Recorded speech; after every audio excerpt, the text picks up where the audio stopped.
ते त्यांनी अमित शहाने जे विधानसभेत लोकसभेत जे वक्तव्य दिलं आहे की कंकालेश्वरच्या जमिनीवर 12 एकर जमिनीवर जे तर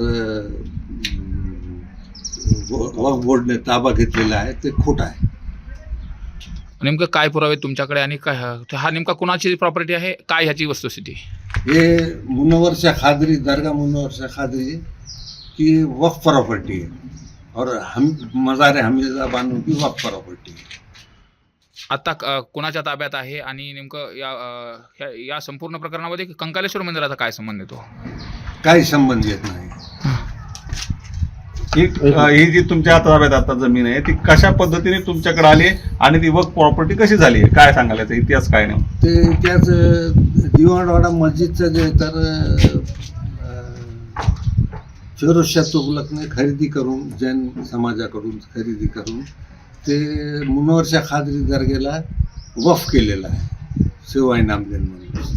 त्याचे सर्वे नंबर आहे 92 12 एकर 22 गुंठे आणि सर्वे नंबर 89 2 एकर 27 गुंठे जे अनधिकृतरित्या सुनील मनोहरराव बोर्डे यांनी खरेदी घेतलेली आहे संस्थेकडून.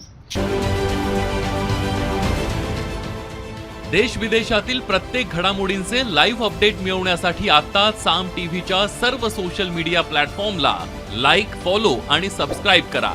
तसंच सर्व नोटिफिकेशनसाठी बेल आयकॉन प्रेस करायला विसरू नका.